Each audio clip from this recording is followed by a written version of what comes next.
अस्सलाम वालेकुम वरहमतुल्लाहि वबरकातुहू। दोस्तों, आउं आहियां अली हसन अब्बासी।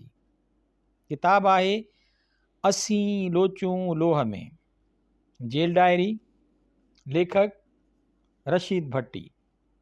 छापो पहिरियों, छापे जो साल 2014 ईस्वी। छपाईंदड़ माय पब्लिकेशन सखर सिंध। किस्त 13 अंगारो 24 अगस्त 1971 ईस्वी। अॼु विसारो ॾींहुं तबियत ठीक न रही। सुबुह जो 99 बुखार हुयो, मुहाड़ बि अञा सुॼियल हुई।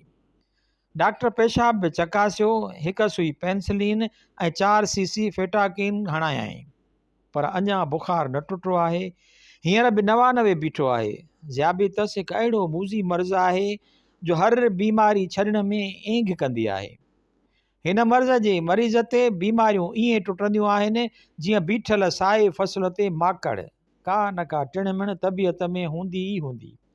अॼु बि बुखार न टुटंदो ॾिसी भउ थो थिएमि त मुदे जो तप न थियो हुजे। उन करे एहतियातन सुबुह खां परहेज़ जी मानी थो खावां। अॼु अयाज़ ॾे बि न वञी सघियुसि। हिकु त 2 ॾींहंनि जे तप हीणो करे छॾियो आहे ऐं थोरो पंधु करण सां ई डिप्रेशन थी थिए ऐं लुड़ी थो पवां। ॿियो त डॉक्टर बि अॼु आराम लाइ चयो। अख़बारूं हिते घुरायमि, कालो की ख़बर हुई त मेजर इसहाक खे बि गिरफ़्तार कयो वियो आहे। उहा ख़बर न आहे त छा में हू पुराणो कामरेड ऐं मशहूरु रावलपिंडी केस जो सज़ा याफ़्ता जवाबदार आहे। कुझु वक़्तु नेप में हुयो, पोइ भाषानी नेप में वियो ऐं उन खे बि छॾे पंहिंजो किसान बोर्ड ठाहियईं। ख़बर में ॼाणायल आहे त गिरफ़्तारीअ खां 1 ॾींहुं अॻु हू कोइटा मां मोटियो हुयो। उन मां अंदाज़ो लॻाए सघिजे थो त शायदि हिन बलोचिस्तान में नेप जे अॻुवाननि सां ॻाल्हायो आहे ऐं सरकार खे खुड़क पइजी वई आहे। मतिलबु त हालतूं साज़गार नथियूं लॻनि। हीअ हमरा तुर्त इक़्तिदार मुंतक़िल न कंदा। ॼोर चिंबड़ी आहे, रत पी वेंदी। हू रुॻो माण्हुनि खे ॾटा पिया ॾियनि। ॿिए तरफ़ जी का उमेद आहे त बांग्लादेश में हलंदड़ गोरीला जंग ऐं ॿाहिरीं ताक़तुनि जो दॿाउ उन आॾो झुकी ई को आण मञीनि त ॿी ॻाल्हि आहे, न त सोघा आहियूं। आचर ॾींहुं बाबा त कराची वियो हूंदो अपील जी तुर्त निकाल कराइण जे सिलसिले में। शायदि अञा न मोटियो आहे जो ॻोठां को सुध समाव ॾियणु न आयो आहे। शाम जो अयाज़ ऐं अहमद शाह आया। अयाज़ अॼु रेडियो जी ख़बर ॿुधाई त भुट्टे जो बयानु आयो त हिकदमि इक़्तिदार अवाम खे मुंतक़िल करियो। असां उन ते ॻाल्हायो। अहमद शाह चयो त हुकाम भुट्टे जी अहिड़नि बयाननि खे नशर करे ऐं तशहीर ॾेई हिन जी गिरफ़्तारीअ लाइ सबबु था ठाहिनि। सुभाणे उन्हनि बयाननि खे हंगामी हालतुनि जे ख़िलाफ़ु ॾेई खेसि सोघो कनि। मूं चयो त ईअं न आहे।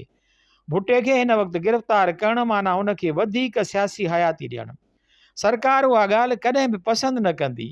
ॿियो त उन करे हिननि जी न रुॻो बैनुल अक़वामी सतह ते रही सही साख बि हली वेंदी, पर चीन बि खां परे थी वेंदो। चीन जा हिते 2 माण्हू हुया, हिकु भाषानी, ॿियो भुट्टो। भाषानी जो ख़्यालु रखे ई चीन हिन महिल ताईं बांग्लादेश ते को स्टैंड न वरितो आहे। भुट्टे खे ख़तमु करण लाइ सरकार ॿिया ज़रिया थी इस्तेमालु करे। सरकार जी उहा पॉलिसी थी ॾिसिजे।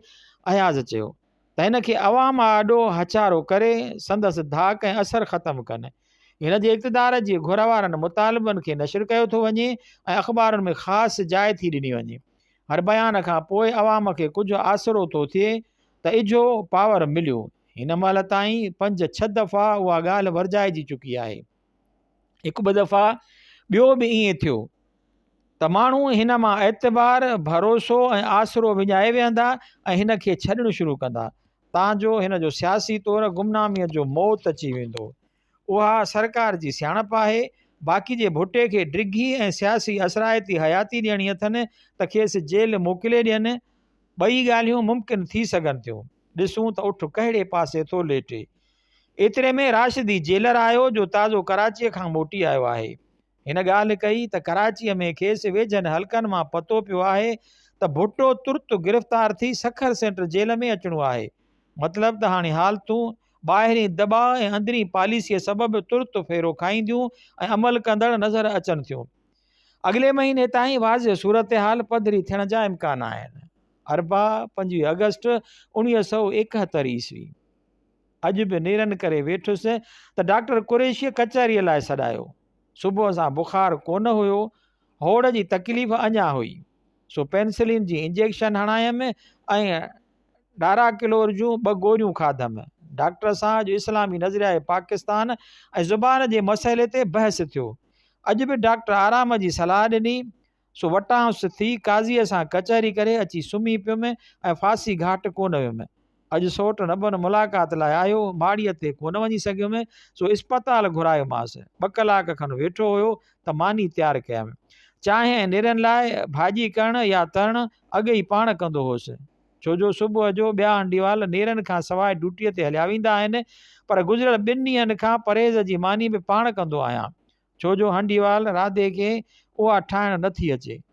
मंझंदि जो खिचड़ी ठाहे ॾहीअ सां खाईंदो आहियां ऐं राति जो गोश्त जो शोरो ठाहे डबल सां खाईंदो आहियां।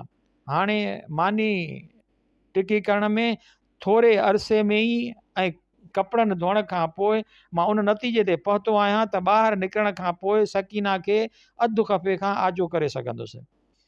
जेको घर गृहस्थी जीवन खां आजो रहणु चाहे त साल 6 महीना जेल यात्रा करे वञे ऐं जबली जीवन घारी ॾिसे त ॿाहिरि निकिरण बाद खेसि मानी टिकी लाइ शादी करण जी ज़रूरत त ओश न थींदी।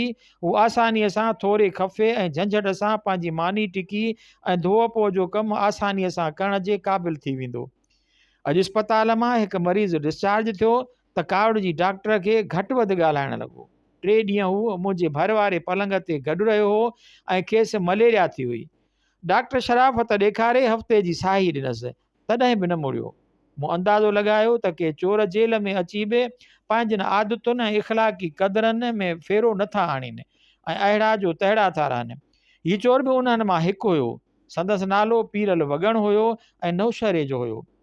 हू मशहूरु टूह चांडीअ जो साथी हुयो जो टोलो के साल धाड़ा हणंदो ऐं क़तल कंदो रहियो हुयो। आलिमूं सां गॾिजी हिननि पहिरियां ई कंधकोट जे सूबेदार कमरदीन बुले खे ऐं डिप्टी कलेक्टर जे नाइक खे मारियो ऐं उन खे फुरियो। हू 10 ॼणा हुया। उहो खून करे हू दरिया टपी पने आकिलताल खे आया, जिते ही किसो वॻण ॿुधायो हुयो।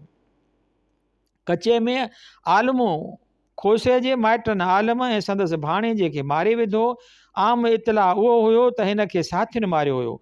बाक़ी ही 8 ॼणा सिंध में खून कंदा ऐं धाड़ा हणंदा रहिया। संदनि हिकु ॿियो साथी महमूद ॾाहिरी सकरन जे ॿेले में पुलिस सां मुक़ाबले में मारिजी वियो। बाक़ी 5 ॼणा चांडीअ समेत दोखे सां मारिजी विया। वॻण ॿुधायो त हिननि खे सन जे सैदनि सताबे शाहवारनि दावत ॾेई घुरायो ऐं नशो ॾेई बेहोश करे मारे छॾियाऊं। पोइ अख़बारनि में रिपोर्ट आई हुई त हू 5 ई ॼणा पुलिस ऐं ॻोठाणनि सां चक्रीअ में मारिजी विया हुया। बाक़ी पीरल वॻण ऐं हकीम को वक़्तु लिकंदा छुपंदा रहिया ऐं आख़िर गिरफ़्तार थिया। हिननि ॿिन्हिनि खे 125 साल सज़ा आहे। मथनि 5 खून ऐं 5 धाड़ा लॻल आहिनि। पीरल जूं अखियूं ई ख़तरनाक ऐं भवाइतियूं आहिनि। खून ऐं धाड़नि जी नफ़्सियाती असर संदनि चहिरा ई फेराए छॾिया आहिनि। अॼु सुबुह जो वञण खां अॻु जबलीअ ते बहस थियो। हिकु चोर अली नवाज़ चयो त ही हुकूमत न छॾींदो। फ़ौज माण्हू मारे कुर्सीअ ते वेही मज़ो वठी ॾिठो आहे, सो मोए माराए जान न छॾींदा ऐं असां सिंधी विड़ी सघंदासीं कोन, सो हाणे सोघा आहियूं। पीरल वॻण चयो त हू फ़ौजी आहिनि त असां भरण फ़ौजी भरण बाकास जे तर्ज़ ते आहियूं। राइफल हथ में हुजे त 10 फ़ौजियुनि में त अखि ई न ॿुॾंदी। अली नवाज़ चयो त असां में उहा सम्झ अचे त पोइ सभु सणाई। थोरी घणी ॻाल्हि त खून कयो था छॾियूं। हीअ त क़ौम ऐं सिंध जो सुवालु आहे। भुटे खे का सम्झ अचे भाषानीअ वांगुरु जेल खोलाए राइफलूं ॾिए त तमाशा ॾेखारियूंसि। अॼु बि सॼो ॾींहुं इस्पताल में पियो रहियसि। हींअर लिखण खां अॻु तपु ॾिठुमि त 100 दर्जा हुयो। ख़मीस 26 अगस्त 1971 ईस्वी। अॼु तबियत ठीकु हुई। सुबुह सां तपु कोन हुयो, सो अॼु तड़ कयमि। नेरनि करे अॼु नेरनि खारनि बिस्कुटनि ऐं चहरी दाल सां कयमि, छो जो काल्ह डबल रोटी कान मिली हुई। ख़राबु हुअण सबबु ठेकेदार खे मोटाई वई हुई। हिकु बाब जिनाह जो पढ़ियुमि त डॉक्टर कुरैशीअ सॾायो। कलाक खनि मथो खाधाई। अॼु पंजाब ऐं इंसानी इर्तिका ते ॻाल्हायई। उन बाद काज़ीअ वटि वेठुसि त 1 वॼी वियो। महाजरनि जी फितरत, नफ़्सियात ऐं वर्ताव ते 2 कलाक ॻाल्हायोसीं। पछाड़ीअ में हिकु मरीज़ पेश थियो जो टीबी बैरक जो हुयो। साणसि टीबी वार्ड जो मेल नर्स शेख बि साण हुयो। साईं नर्स खे सम्झायो। मरीज़ शिकायत कई, हिन मूंखे काल्ह नशे जी सुई हईं, मां बेहोश थी वियुसि, निमाज़ बि क़ज़ा थी वई ऐं वज़ीफ़ो बि न करे सघियुसि। छाजो वज़ीफ़ो थो करीं? डॉक्टर पुछियुसि। निकिरण जो? मरीज़ चयो, 25 ॾींहं पूरा थिया आहिनि, बाक़ी 15 ॾींहं आहिनि, पोइ जेल खां ॿाहिरि हूंदुसि। सो नर्स खे सम्झायमि त मां 15 ॾींहंनि जो महिमान आहियां, मूंखे तंग न करे। कंहिं ॾिनो थी? डॉक्टर मुर्की पुछियुसि। राति जो मुर्शिद दीदार करायो ऐं उन उहो वज़ीफ़ो ॾसियो। हिन चयो, माण्हू त चवनि था त तूं चरियो आहीं। डॉक्टर चयुसि, माण्हू सभु चरिया आहिनि, मां सियाणो अची हिननि में फाथो आहियां, उन करे मनसूबो करे मुंहिंजो वज़ीफ़ो भञिराइनि था। डॉक्टर हिन खे अलॻि खोलीअ में बंदि करण लाइ चयो ऐं मूंखे हिन जी कहाणी ॿुधाई। हू पीर जो मुरीद हुयो। मुर्शिद साईंअ जी बुरी अखि संदसि परणियल भेण ते पइजी वई। हिन माईअ खे मेछूं ॾिनियूं, पर हिन लिफ्ट न ॾिनसि। ॿियो को चाढ़ो न ॾिसी पीर हिन चूत ते महिनत कई ऐं हिन खे कूड़ा मोजिज़ा ऐं करामतूं ऐं पंहिंजो तक़दुस ॾेखारे उन ते आमादा कयो त हू पंहिंजी भेण पीर सां परणाए ऐं हुन खे अॻिए मुड़ुस खां तलाक वठाए। नेठि पीर हिन खे कूड़ा सूड़ा ख्वाब ऐं न्याव ॿुधाए चयो त भेणीअ खे मारे ऐं हिन जे वार खे बि पुलिस हथ न लाहे सघंदी। हिन खून कयो, सज़ा खाई जेल आयो। पोयां मुर्शिद संदसि भेण खणी वञी ज़ोरीअ परणियुसि। जनम टीप जो ॿुधी मथो ख़राबु थी वियुसि जो अञा ताईं जाइ न आयो अथसि। हिते ई चादर पीर जो मुरीद आहे। चादर पीर बि हितां जो हिकु अजीब किरदारु आहे। खून आयल सैद आहे। पंहिंजनि ढूंगनि ऐं फरेबनि सां काफ़ी चोर मुतक़द करे वियो आहे। सॼो ॾींहुं चादर कुल्हे ते खयों घुमंदो वठंदो आहे।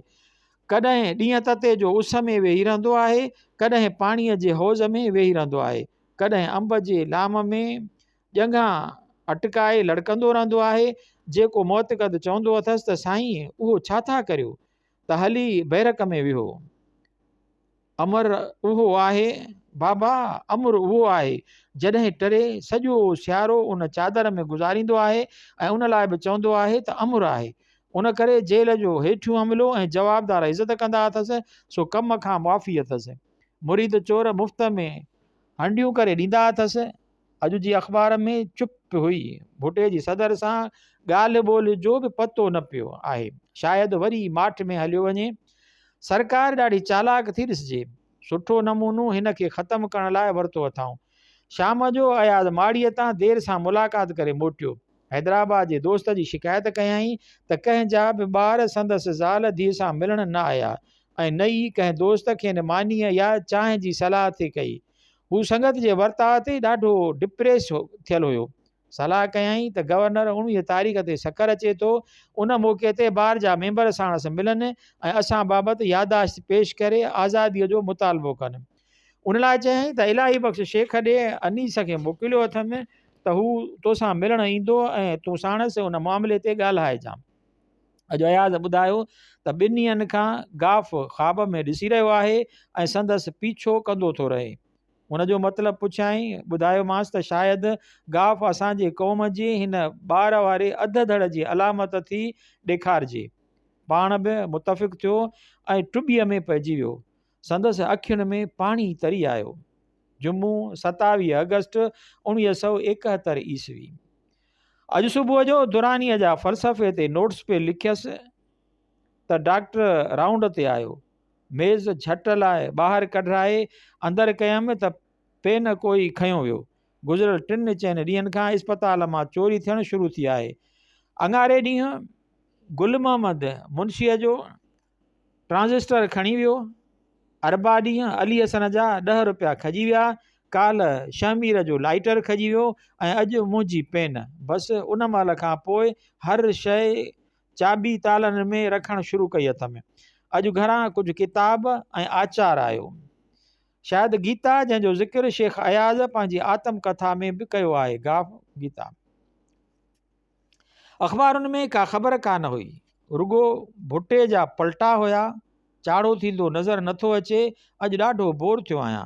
अॼु जेल में आहे 4 महीना पूरा थिया। अॼु लिखण त परे रहियो पर पढ़ण बि दिलि न थी थिए। अॼु आज़ादीअ जे ख़्याल ऐं घर जी यादि ॾाढो सतायो आहे। ज्योतिअ जी चिठी आई आहे, हूअ बि नाचाक आहे। शाम जो अछे चकर में चांडियन ऐं मंगसियुनि जो झेड़ो थियो, मंगसी फटियो। ही बि इंतिहा ज़ालिम माण्हू आहे। संदसि तफ़सील कंहिं दफ़े लिखंदुसि, अॼु मूड बिल्कुलु कान अथमि, सो लिखणु बंदि थो करियां। माण्हू जेल में वधि 6 महीना रहे वधीक न। अॼु ॾाढो उदास आहियां, मन में चैन न आहे। शायदि राति निंड बि न अचे। पासा वराए राति घाणी पवंदी। छंछरु 28 अगस्त 1971 ईस्वी। हींअर जेल जी ज़िंदगीअ बाक़ाइदे बोर करणु शुरू कयो आहे। रोज़ साॻी चाकीअ जे ॾांद वांगुरु साॻी पटे ते चकर ॾींदड़ हयाती। इस्पताल खां बी क्लास खां इस्पताल, चौधारी कोट, साॻिया पेचरा ऐं पंध, साॻिया माण्हू ऐं मानी। हींअर त लिखण पढ़ण बि मज़ो नथो ॾिए। वरी जो हेल मुंद सवेर बदिली आहे, तंहिं त तबियत बि ढिली करे विधी आहे। सॼी जेल तपावली थी पई आहे। मां उथियो आहियां त वरी काल्ह छा ॾिठो आहे। अॼु अयाज़ बि कोसे जूं दाहूं पे कयूं। इस्पताल जा वार्ड ऐं बैरकूं मलेरिया जे सटियलनि सां सथियूं पियूं आहिनि। का ॻाल्हि मज़ो नथी ॾिए। केॾां निकिरंदे बि रूह नथो थिए। माहौल जी उदासियुनि दिलि मायूस कई आहे, या दिलि जी मायूसीअ माहौल उदास करे छॾियो आहे। कुझु पतो नथो पवे। हूअं जो 200-300 सफ़ा रोज़ु पढ़ी वेंदो हुअसि, सो हींअर 50 बि नथो पढ़ी सघां। अखियुनि जी तकलीफ़ बि वधी वई अथमि। थोरे लिखण पढ़ण सां ई अखियुनि में सूर थो पवे ऐं पाणी थो वहे। 3 हफ़्ता थिया आहिनि त इस्पताल बि नथा मोकिलीनि। अॼु अयाज़ नऊं लिखियल कलाम ॿुधायो, सुर लीला चनेसर लिखियो अथाईं, जंहिंमें जबर ऐं अख़्तियार जो फ़लसफ़ो निहायती सुहिणे अंदाज़ में मख़सूस इज़हार में बयानु कयो अथाईं। माणिक या माग मां जो खणूं सो खणूं, जो अख़्तियार ऐं पसंदि हिन ॾाढे सुठे असलूब ऐं पंहिंजी क़ौमियत जे फ़लसफ़े जे पस मंज़र सां ॾसियो आहे। ॿियो नऊं शहर हिन जो ॿुधायो, सो बि पंहिंजो मटु पाण हो। सामीअ जा नवां सलूक बिल्कुलु सामीअ जे फ़लसफ़े जो हिसो आहिनि। माया मोह या ॼार न आहे, पर ज़िंदगीअ में सभु कुझु उहा माया ई आहे। प्यार ज़िंदगी आहे, प्यार मौत आहे ऐं प्यार धर्म आहे। मज़हब जी वेकर हिन सामीअ जी ज़ुबान ऐं फ़लसफ़े में निहायती सुहिणे नमूने कई आहे। अॼु अख़बारुनि जूं ख़बरूं कुझु उमेद अफ़ज़ा हुयूं। को तुर्त चाढ़ो थींदो नज़र अचे थो। भुटे ऐं सदर जूं ॻाल्हियूं सफल थींदियूं लॻनि थियूं। सम्झिजे थो त तुर्त को न को बोगस नमूने जे जमहूरियत जो ढोंग रचायो वेंदो ऐं अख़बारुनि तां सेंसरशिप जो ख़ात्मो ऐं सियासी आज़ादी कंहिं हद ताईं बहाल थींदे नज़र अचनि थियूं। अॼु ॿाहिरि वियल कैदियुनि ॿुधायो त सखर में सभिनी पुलियुनि ते फ़ौज मोर्चा हया आहिनि ऐं एंटी एयरक्राफ्ट गन खड़ियूं कयूं आहिनि। शहर में बि काफ़ी फ़ौज कैंप हयो वेठी आहे। पतो त कोन थो पवे अलाए जे छा थींदो। जंग जो इम्कान बि रद्द नथो करे सघिजे। आचर 29 अगस्त 1971 ईस्वी। अॻे आचर वारनि हालतुनि जे मदेनज़र हिन आचर ते जेल अख़्तियारीअ वारनि को बि मेलो न करायो। सुबुह जो नेरनि करे नोटिस कढणु वेठुसि, मस त नबन ॿारनि जी ढल वठी आयो। 4 मुंहिंजा ॿार, 3 नबन जा, मुंहिंजा भाणेजा, 1 ममन जी धीउ जा बि भाणेजनि जे हथ में आया हुया। ॿारनि खे ॾिसण सां ई 2-3 ॾींहंनि जी बोरियत ऐं कोफ़्त हटी वई। कलाक खनि वेठा, शइ शिगिल ऐं चांहि पीताऊं। हूअं जो ॿाहिरि माड़ीअ ते मिलंदा हुआ त हीसियल हूंदा हुआ, पर इस्पताल में सुठो माहौल, खाधो ऐं आज़ादी ॾिसी चहिरा थी पिया। कलाक अधु जेल घुमायो मान, बाग़ ॾिठाऊं, गुल पटियाऊं ऐं सराह थी मोकिलाए विया। ॿारनि खे छॾे अची लिखणु शुरू कयुमि त वरी अहमद अली शाह आयो ऐं चयाईं त अयाज़ बीमार थी पियो आहे ऐं संभारे पियो, सो अॼु ई अयाज़ ॾांहुं हलियो वञु ऐं ज़रूरी दवाऊं ऐं इंजेक्शन बि खयो वञु। खेसि पेचस ऐं मलेरिया थी हुई। खेसि सुई हणी दवाऊं खाराए उते ई वेही रहियसि। अॼु अख़बारुनि मां हालतूं साज़गार थींदियूं पिए नज़र आयूं। शहरी गवर्नरनि जी मुक़ररीअ जी बि हिकु ख़बर हुई। अक्टूबर ताईं इक़्तिदार मुंतक़िल थियण जा बि हुल हुया। पीपल्स पार्टीअ जे भुटे ऐं ॿियनि अॻुवाणनि जी यहया सां ॻाल्हि ॿोल बाबति बि ख़बर हुई, जंहिंमां पिणु कुझु सोझिरो थींदो नज़र पिए आयो।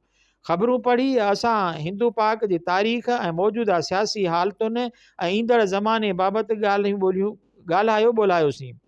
जेल में अॼुकल्ह हिंदुस्तान ऐं पाकिस्तान जी तारीख़ ऐं सियासत बाबति ई पिया पढ़ूं, सो अॼु उन्हनि ते कुझु ॻाल्हायोसीं। कीअं अलाहना वारो किताबु अयाद फ़ैरोज़ ख़ान नून जो किताबु ठपियो। सुठो आहे, जिन्हां जी शख़्सी ऐं सियासी किरदार ते सभिनी खां सुठो किताबु आहे। मूं चयुसि 1930 ईस्वीअ ताईं त हू कांग्रेस ऐं मुस्लिम लीग ॿिन्हिनि में रही हिंदुस्तान जे आज़ादीअ लाइ कोशिशि कंदो रहियो। हिन जे लाइ हिंदुस्तान हिकु क़ौम हुई ऐं इतिहाद सां ई आज़ादी मिली पए सघियसि।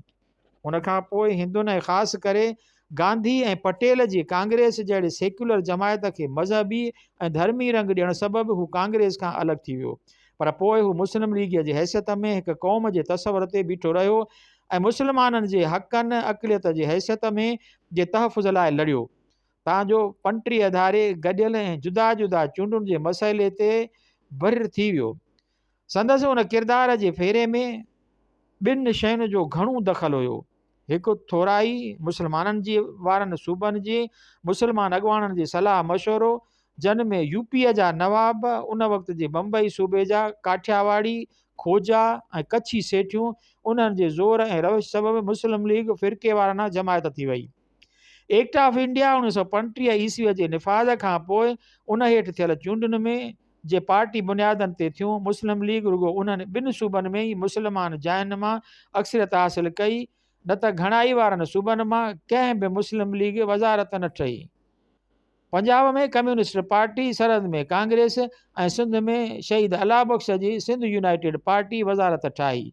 सिंध में त कुल 37 मुस्लमान जाइनि मां 7 मुस्लिम लीगी खयूं। उहो बि साबित थो करे त पाकिस्तान में मुस्लिम लीग थोराई वारनि सूबनि जे नवाबनि ऐं सेठियुनि जे मफ़ाद जो मसइलो हुयो। ॿियो हथु जिनाह जे फेरे में नाम निहायत मशरिक़ जे फ़लसफ़े ऐं शाइर पाकिस्तान इक़बाल हुयो। हिन ई खेसि हिकु क़ौमी नज़रिए खां लाथो ऐं मुस्लमाननि जी अलॻि क़ौम जे तसवर ते बीहारियो। पर बुनियादी तौर ते हिंदुस्तान लाइ हिकु क़ौमी नज़रियो बि ग़लति हुयो। न, अयाज़ चयो, बिल्कुलु मूं चयो।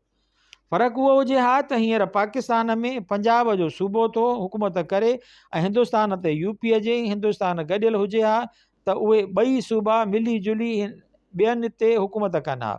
हींअर सॼो हिंदुस्तान ख़ासि करे बंगाल ऐं ॾखिण भारत यूपीअ जी हिकहटीअ ख़िलाफ़ु आहे त पाकिस्तान पंजाब जी हिकहटीअ ख़िलाफ़ु। सो वाक़ई बुनियादी तौरु हिंदुस्तान कॾहिं बि हिकु क़ौम न रहियो आहे। तारीख़ बि उहो थी ॾसे, अयाज़ चयो। ऐं मौजूदा या ईअं खणी चइजे त पाकिस्तान खां पोइ जी सियासी हालतुनि बि उहो साबित कयो आहे। छा? अहमद शाह दिलचस्पी वठंदे पुछियो त हिंदुस्तान कॾहिं बि हिकु क़ौमी मुल्क न रहियो आहे ऐं न हुयो ऐं न रहंदो। मूं चयुसि दरअसल हीउ अपखंड घणनि क़ौमुनि जे देश जो मजमू आहे, जेकॾहिं जाग्राफियाई हालतुनि, सक़ाफ़ती ऐं लिसानी क़ुर्बतुनि ऐं कुदरती वसीलनि ऐं ज़रियनि जे ॻंढियल हुअण सबबि हिक ॿिए सां का न का वास्तेदारी ऐं ॻांढापो रखंदा पिया आया ऐं अॻिते बि रखंदा ईंदा। हिंदुस्तान जे इतिहाद में हिकु हुअण जो नज़रियो बि उहो ई हुअणु घुरिजे जो डेगाल जे नज़र में यूरोप जे इतिहाद लाइ हुयो। अयाज़ चयो। अयाज़ तोखे यादि हूंदो, मूं चयो, त असां मुंड खां ई उन लाइन ते सोचींदा रहिया आहियूं। उनखां पोइ GM सैद जो सिंध में मुस्लिम लीग जो बानी ऐं पाकिस्तान जो प्रचारक हुयो, असां सां हम ख़्यालु थियो। पर सही माना में अयाज़ चयो, उन ख़्याल ऐं पैगाम जो खुलियो खुलायो नारो हणंदड़ हिन सदीअ जो पैगाम्बर हिंदो पाक शेख मुजीब आहे। हिन जा 6 नुक़्ता असांजे ख़्वाबनि जो ताबीर ऐं हिन अपखंड जी सियासी मसइलनि जो सही हल हुयो। अञा हिकु ॻाल्हि ॿी बि उन में गॾिजे, मूं चयो। मुजीब जे 6 नुक़्तनि वारनि ख़ुदि मुख़्तियार सूबनि ऐं महदूद अख़्तियार वारे मर्कज़ ऐं ॿियनि नुक़्तनि पूरनि थियण खां पोइ अञा इस्तेहसाल जो कारण ऐं इम्कान रहिजी वेंदो। उन जो इलाजु अता रहमान वारी कॉन्फिडरेशन ऐं प्रोफेसर मुज़फ़र वारो अलहदगीअ जो हक़ बि ज़रूरी आहे। ज़रूरु, अयाज़ चयो, पर उहो हक़ अमल में न अचण जोॻो हुजे। ईअं न थिए जो रूस वांगुरु कामरेड लेनिन वारनि त उहो हक़ ॾिनो पर पोइ जी आमरियत अमली तौरु उहो नामुमकिन बणाए छॾियो। पर मुजीब जे 6 नुक़्तनि खां पोइ त पंजाब जी फ़ौज या कामोराशाहीअ में अहिड़ी हिकहटी रही न सघे हा जहिड़ी रूस में सफ़ेद वाइट रूस जी आहे। मूं चयो। ऐं मुंहिंजे ख़्याल में अयाज़ चयो, उन्हनि 6 नुक़्तनि ते अमल थियण खां पोइ असां फ़ौजी राज ऐं पंजाबी फ़ौज जी फ़स्ताई हुकूमत ऐं इनक़लाबनि खां बि हमेशह लाइ छुटी पऊं था। आख़िर त ईअं थींदो, मूं चयो। असांखे नाउमीद न थियणु घुरिजे। क़ौमुनि जूं सहूबतूं ऐं अज़ियतूं अजायूं न वेंदियूं आहिनि। शाम जो अली हसन डिस्पेंसर जी टेबल ठाहे अयाज़ ॾे वियुमि। हू बीमार हुयो। अॼु खाधे में दवाउनि ते बहस कयोसीं ऐं जेल जी आज़ादीअ ते ॻाल्हायोसीं। सूमर 30 अगस्त 1971 ईस्वी। अॼु सुबुह असां किताब मोहम्मद अली जिन्ना जा 2 बाब पढ़ियमि। हीअ उन दौर बाबति हुया जिन में मुस्लिम लीगनि ऐं क़ौम परस्त मुस्लमाननि में छिकताण ज़ोरनि ते हुई। यूपी ऐं पंजाब जा नवाब ऐं बम्बईअ जा सेठियूं पंहिंजे मफ़ादनि लाइ मुस्लिम लीग खे ज़ोर वठाए रहिया हुया त क़ौम परस्त ॿिए ज़ुबान में कांग्रेस मुस्लमान मुतहद हिंदुस्तान ऐं उन जी हिकु वफ़ाक़ लाइ कोशिशि करे रहिया हुया। हीउ दौरु 1936 ईस्वीअ वारनि चूंडुनि ऐं 1946 ईस्वी वारनि चूंडुनि जे विच वारे अरसे ते मबनी आहे। ॿिन्ही चूंडुनि में पंजाब में मुस्लिम लीग खे शिकस्त आई ऐं 2 दफ़ा सिकंदर हयात ऐं पोइ संदसि पुटु ख़िज़र हयात यूनियनिस्ट पार्टीअ वारनि वज़ारत ठाही।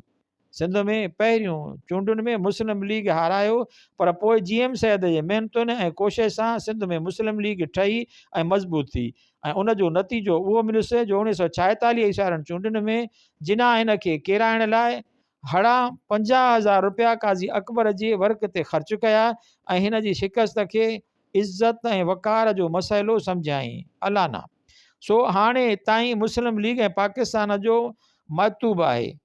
कंहिं दोस्त सच चयो हुयो त साईंअ खे अधु उमिरि मुस्लिम लीग ऐं नज़रिया पाकिस्तान जागीरदाराना ऐं सरमाएदाराना ठाहिण में सरफ़ कया ऐं बाक़ी अधु उमिरि उन्हनि खे ड्राहिण में विञाईंदो।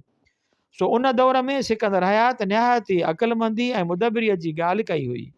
मुस्लिम लीग चई रही हुई त पंजाब ऐं ॿियनि मुस्लिम सूबनि जी भलाई पाकिस्तान में आहे। उन जे रद में सिकंदर हयात चयो, मार्च 1941 ईस्वी में पंजाब असेंबलीअ में तक़रीर जे तव्हां पंजाब लाइ हक़ीक़ी आज़ादीअ जा आरज़ूमंद आहियो, यानी अहिड़ो पंजाब चाहियो था जंहिंमें कंहिं फ़िरके या हक़ ग़ज़ब न थियनि, फ़िरके जा हक़ ग़ज़ब न थियनि ऐं हर फ़िरके खे माक़ूल ऐं मुनासिब हिसो मिले, त उहो पंजाब हिंदुस्तान हूंदो, न पाकिस्तान, पर रुगो पंजाब हूंदो। 5 दरियाहनि जी सरज़मीन पंजाब, पंजाब आहे ऐं हमेशह पंजाब रहंदो, चाहे को छा बि करे या चवे। काश उहे माण्हू अॼु जहिड़ा हुजनि हा त हीअ नौबत न अचे हा। पंजाब पंजाब हुजे हा, सिंध सिंध ऐं बंगाल बंगाल हुजे हा। किताब पढ़ी हेठि डॉक्टरनि वटि वियुसि, कुरैशीअ वटि वेठो हुउसि त शाह आयो ऐं लाइब्रेरीअ वियासीं। अॼु मास्तर कोन हुयो, सो किताब कोन मोटायासीं। भरिसां कुमार खानो आहे, ओॾां हलिया वियासीं। चोर मिटीअ मां काशीअ जूं सिरूं, गुलदान, बर्तन ऐं रांदीका वग़ैरह ठाहे रहिया हुया। मुंहिंजी बि दिलि थी उन कम ते तब आज़माई कजे। चोरनि मिटीअ जो कमु सेखारण जो अंजाम कयो। रंग सम्झां थो त हुननि खां सुठा करे वेंदुमि। 1-2 ॾींहंनि में बाक़ाइदे वञणु शुरू कंदुसि। मोटंदे 5 गली वटि तलाउ स्टेडियम, थिएटर ऐं राणी बाग वारे चौक खे पंजगोलो चवंदा आहिनि, छो जो उते चौसूल में 5 बल्बनि जो थंभो आहे। 2-3 चोर वेठा हुया जन विहारे कचहरियूं करणु शुरू कयूं। अॼु जेल जे 2 ॿियनि इस्तिलाहनि जी बि ख़बर पई, हिकु टुटी पकोड़ो ऐं ॿियो चापुड़ चोपड़ टुटी पकोड़ो। उन चोर खे या माण्हूअ खे चवंदा आहिनि जो निकमू, बेकार ऐं कंहिं कम जो न हुजे, या ख़सीस हैसियत चोर जी निस्बत जो हुजे। चापुड़ चोपड़ माना जॾहिं चोर चोर सां या जवाबदार चोर सां या ऑफिसर सां या चोर जवाबदार या ऑफिसर सां रख रखाव कनि ऐं हिक ॿिए सां कस खाइनि त उन लाइ चवनि त फलाणू फलाणे सां चापुड़ चुपड़ थो करे या आहे। असां उन इस्तिलाह खे सम्झण लाइ उहा माना ॾेई सघूं था त फलाणू फलाणे सां भाईबंदी थो करे। इस्पताल में मोटी आयमि त माड़ीअ तां माण्हू आयो। शाह ऐं मां ओॾां वियासीं। राशिद घुरायो हुयो। उहो ॿुधाइण लाइ त ख़ालिद रहम जी दरख़्वास्त गवर्नर ऐं मार्शल एडमिनिस्ट्रेटर खे कई हुई, सा हिन रद्द कई हुई। हुतां उथी हुसैन बख़्श जेलर वटि आयुमि। कलाक खनि कचहरी कयाई, पछाड़ीअ में मथे में सूर वठी उथियुमि। रसूल बख़्श भट्ट गवयो बि आयो हुयो। पोइ त पंहिंजे नमूने जा शेर ॿुधाइणु शुरू कयाई ऐं भट अज़हर गिलानीअ जा बोर कंदड़ वाहियात गज़ल पे ॿुधाया त सोलंगीअ वारे पंहिंजा बैत गज़ल ॿुधाए पाण ई मेस मेस करण ऐं रोअण लॻो। अजीब शाइरी कंदो आहे। तनूर वारो शेर त अॻु लिखी चुको आहियां, अॼु बि अजीब ग़रीब शेर ॿुधायई। हिकिड़ो यादि अथमि, कर तयारी यार हलण जी सीटी रेल वॼाई आहे। उते ई स्पेशल डिस्ट्रिक्ट जेल जो क्लार्क बाबू मुमताज़ आयो, जंहिंखां जेकाबाद वारनि साथियुनि जी ख़ैराफ़ियत पुछियमि। पतो पियो त संदन चालान 16 अगस्त ते पेश थियो आहे ऐं हाणे मूं जियां ॿिए हुकुम ताईं जेल रिमांड में आहिनि। सम्झिजे थो त उन्हनि खे बि असां जियां 2 महीना खनि तरसणो पवंदो। नारायण वीचारो बि न छुटो, माड़ीअ ताईं अयाद वटि आयुमि। अॼु अहम ख़बर भुटे जो प्रेस अॻियां बयानु हुयो। उन पण सां अंदाज़ो लॻायोसीं त सेप्टेंबर या अक्टूबर धारे मिड़ई को न को ॿारणु ॿरी वेंदो। कुझु हद ताईं शहरी हुकूमत क़ाइमु थियण जा आसार ॾेखारजनि पिया। मंझंदि जो घर इस्पताल मोटी आयुमि त पतो पियो त मामू इलियास छुटी वियो आहे। संदसि रहम जी दरख़्वास्त गवर्नर मंज़ूर कई ऐं अॼु उहो इतला ओचितो अची वियो।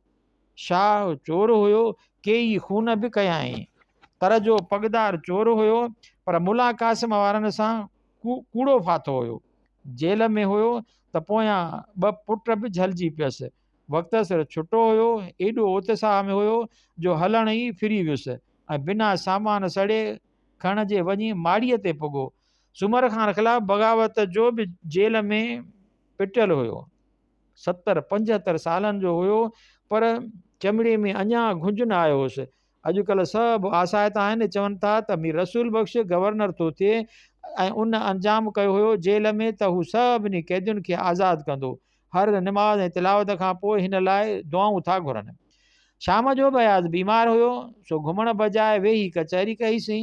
हिंदुस्तान जी घुमण वारियूं यादगिरियूं अची वियूं। दोस्त यार यादि आया, ख़ासि करे गीता, अर्जुन ऐं सुंदरी उत्तम असांजे फ़िक्र ऐं सियासी जिदोजहद में पंहिंजे देश खां परे रही बि वॾो हिसो वरितो आहे।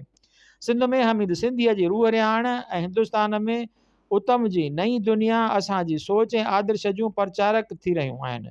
सिंधी अदबी संगत उन सोच ऐं फ़िक्र खे पैदा कयो ऐं पालियो, पर रूह रिहाण उन फ़िक्र खे अदीबनि ऐं दानिश्वरनि महदूद दुनिया मां कढी फहिलायो ऐं जंहिंजे नतीजे में GS तहरीक पैदा थी।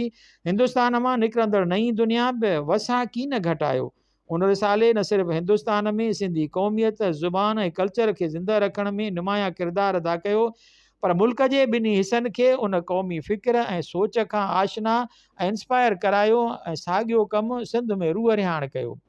संगत सां मुंहिंजो नातो हिन जे ॿिए जनम यानी 1953 ईस्वीअ खां शुरू थियो।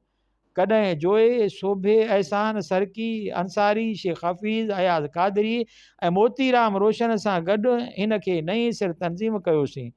मां कराची संगत जो सेक्रेटरी थियुसि। उन बाद हैदराबाद, सखर ऐं ॿियनि शहरनि में बि संगतूं क़ाइमु कयूंसीं ऐं आख़िर आल सिंध संगत जनम वरितो, जंहिंजो पहिरियों सेक्रेटरी जनरल अयाज़ कादरी, पोइ शेख हफ़ीज़, टियों तनवीर ऐं चोथों जनवरी 70 में मां थियुसि। 1 यूनिट खां अॻु या पोइ उहे संगत जा कारकुन अदीब हुया, जन सिंधी क़ौमियत जे फ़लसफ़े खे सम्झो ऐं उन जो कलम रस्ते इज़हार कयो। आम कचहरियुनि में क़ौमी ऐं तरक़ी पसंद अदब पढ़ियो वेंदो हुयो ऐं अहिड़ी रीति नए नस्ल में उहा उमंग ऐं ईमान पैदा थींदो रहियो। ख़ासि करे 1 यूनिट ठहण खां पोइ उन्हनि अदीबनि पंहिंजे कम खे तेज़ करे छॾियो। हर शहर में उहा ॻाल्हि विछड़ंदी वई।